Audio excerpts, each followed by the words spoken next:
Hello, this is Jim Grzanzio. We are here at Oracle Code in Shenzhen, China. And I'm here with Aaron Ardiri. Aaron, welcome. Nice to see you. Nice to meet you, Jim. And sorry for the awkward exchange here with microphones. We met here at the keynotes earlier. I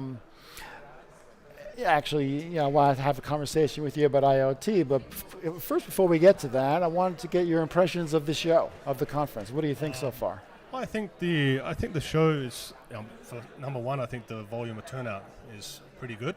I hear that there was 500,000 people watching the keynote as well.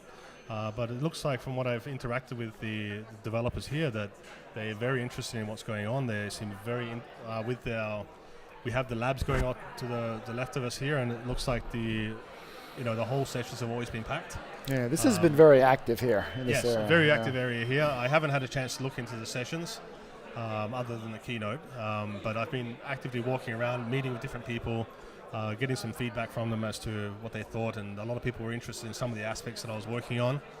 But overall, I think the turnout for this event is quite good. So and you've been to multiple Oracle Code events before, right? Oracle Code events, no. Oh, really? This is your first? This is my first one. Okay. So I've been to a lot of developer events before, so I spent most of my early career at like Palm Source events, so doing stuff with Palm Pilot. Recently, I've been doing a lot of JFocus events. So I was speaking at JFocus in Stockholm, which is the reason why I actually got in contact with Oracle in the first place. So they met me in Stockholm and said, since you're in Australia, Shenzhen's not far away, right? So that's how I kind of got that first connection. And I've had a couple of years off through early retirement, and I was more than happy to come back and meet with developers again. Cool. Okay, so IoT. This is what you've been focusing on for the last few years? Yes, it is, yeah. What is IoT? Internet of Things. But what does that actually mean? The Internet of Things is basically the simplistic concept of connecting sensors and actuators to the internet, right? So it could be as simple as a temperature sensor, or it could be as complicated as a device that actually is to turn a valve to let water through a sewage system, or even the concept of connected cars, or even a mobile phone is an IoT device, right? So is there anything that is not potentially an IoT device? Well, do you want to have a connected toaster? I mean, there are some things that doesn't make sense to connect to the internet. Yeah. But I think one of the biggest. But potentially everything can be. Yeah. Because it's all about context, right? So, if you have an object that you're interested in and there's something around it that is of interest, then you can connect that device to the internet. So it's a question of what do you want to obtain from any device. So if it happens to be the CO2 reading around a water cooler, then yes, a water cooler can be connected to the internet. But of course you can see that there will be other purposes to connect the water cooler, such as the water's getting down, right? So I think it's about the desires and need of what you need to connect the device to the internet for, but potentially everything can be connected to the internet. Yeah. Okay.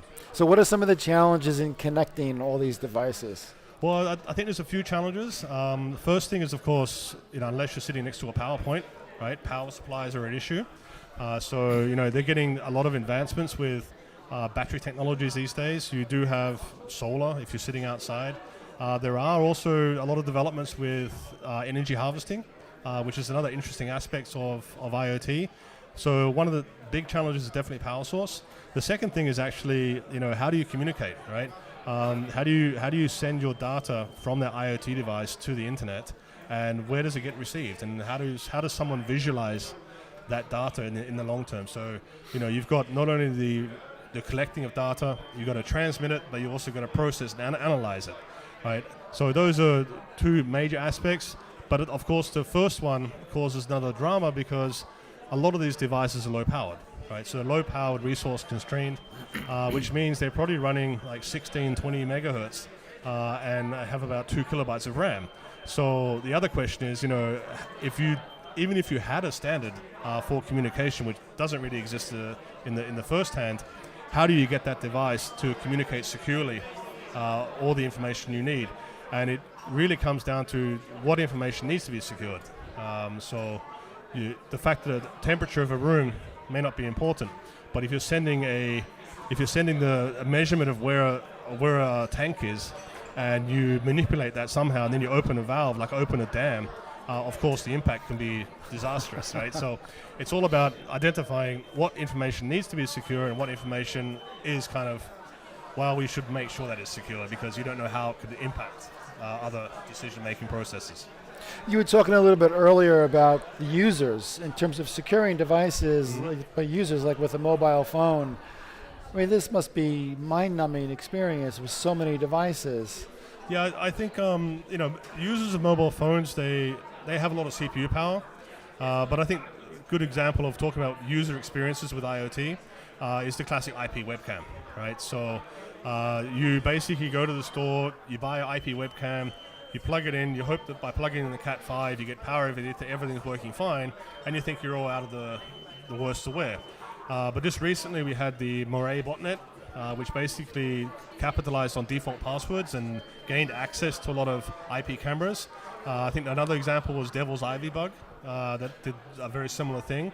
And a lot of these devices didn't have the ability to actually update their firmware or even change the default passwords. So the user has to know to do this and have the ability to do it. If they even had the ability to do it in the first place, we all know that to even update the firmware of an IP camera, you have to know its IP address, which, how many home users know how to go to their router and say, let's look at all the DHCP devices that are around.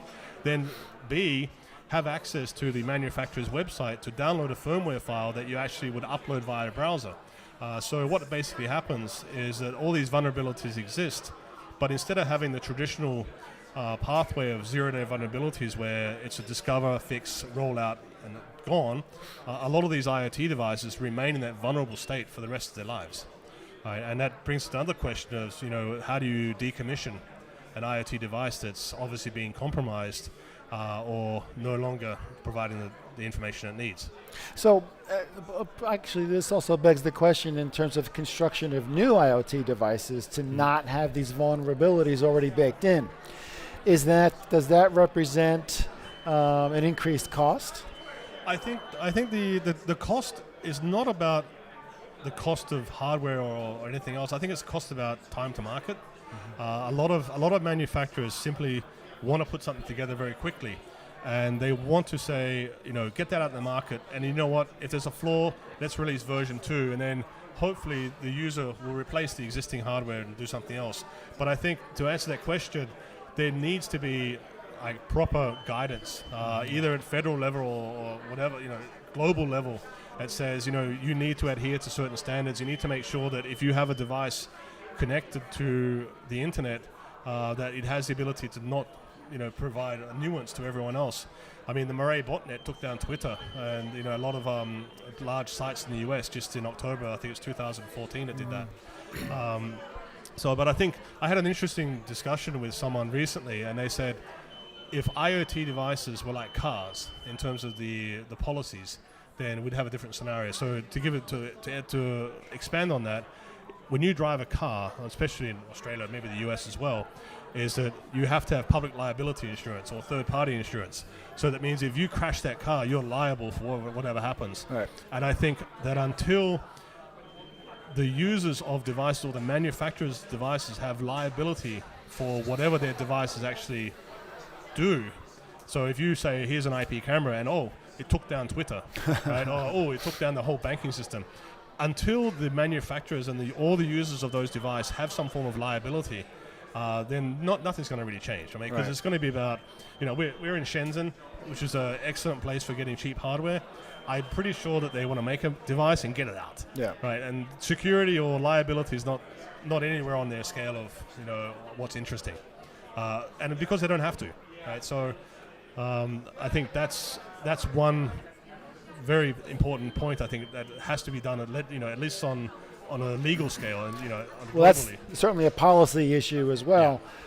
So we get the policy issue. You also mentioned a standardization issue, which is a technical but also a political issue. Yeah. So I mean, the big problem with IoT is it's grown so fast, right? And I think the other challenge too is that IoT hasn't been something like traditional. You have technology that evolves in a certain silo or a certain range of or domain of knowledge. IoT is expanded across absolutely everything. So what you have is that you have people saying, let's try and do a standard. And I did mention this in the keynote where we have, Apple. They did they probably looked for a standard and they said, you know what, we're going to do our health, our health SDK. Google did their own. You have then the likes of, AllJoin, and there's other alliances where a lot of the manufacturers are trying to group together and say, let's make a standard for how we communicate. But what's happened is because it's across so many different sectors, looking at connected cars, connected homes, you've got video players, you've got the fridge, you've got basic sensors that hobbyists are putting together, ranging through all the way through, like I said, to mobile phones and even laptops. Right? These all are internet-connected devices. There's no universal overlaying management of that to say, here's the standard, stick to it. So what we're going to see, and I think it's a concern for me in the future, is along the lines of fragmentation. You're going to see a lot of fragmentation in IoT standards, and of course, lack of security, just because there's no reason for, there's no legal requirement for the responsibility to be on the user or the manufacturer of the device. Okay, what about networking? This is where does networking fit into this issue? Is this just a bandwidth issue, or is it also related to policies? When we throw on 85 billion devices, if we were to do that on a 28.8K modem, right, we will be screaming at the computer or doing something. Right. So at least from that perspective, we do see a lot of evolution with technology. So, in Sweden, which is the country I lived in, they just took off the 2G networks. So they're freeing up that bandwidth to actually allow for 5G and NB-IoT. So they're looking at developing proprietary communication layers at a cellular level, at least for some of the devices. So you've also got the likes of Sigfox, which also using different, similar technologies. But I think that, looking at it as a pure TCP/IP environment that's using existing infrastructure, even with the explosion of media streaming and video streaming, it happened to have survived, but it hasn't been on the scale of what we're doing with IoT. We're looking at going from, in the mid 2000s, of going from maybe a couple 100,000 phones being used worldwide, where you would consider the yuppie to use it, to the point where now we have about 8 billion mobile phones on the planet, right? And everyone's using it to stream Spotify, YouTube videos, and there's a lot of bandwidth being done there. Yeah. The only plus side is IoT doesn't use much, unless, of course, it's a streaming device, so streaming audio or streaming video. But most of the cases, most of the simplistic IoT devices are just saying current temperature, current humidity. Right. Very small. This is the level of it's the level of the tank, etc. So I think that the volume in terms of connectivity could cause a problem, because of course that TCP requires a connection. So you see a lot of IoT protocols are using UDP. So it's just like broadcast out, and if it gets there, okay. But if you're using a connection-based protocol, then of course you can't rely on it, right? And if we got to a point, it's basically the idea of trying to call your loved one on New Year's Eve when you're in another country and it's just go on the countdown. Right? You just can't use your mobile network. Right? So that's what we may experience in the future with IoT if we don't have future enhancements. But these are things that are being looked at, of course. Right. Well, this has been great. Lots of issues to consider with IoT.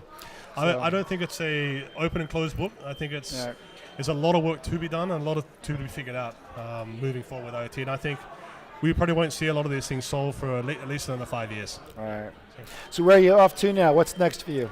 I'm going to go back home, and that's where I have a connected device myself, where I can always check the monitor. I can always check the temperature of my house. And after this, I'll be heading to the Oracle Code event in Singapore. Oh, Singapore. Okay. And hopefully I can meet with like-minded individuals and share my experiences and talk about topics of IoT. Great. Well, thank you for joining me here in this conversation. Thank you for having me. And we'll see you next time. Same. Thank you. Okay, thanks. And that's it for now. We'll be back with some more interviews from Oracle Code in Shenzhen. Thank you.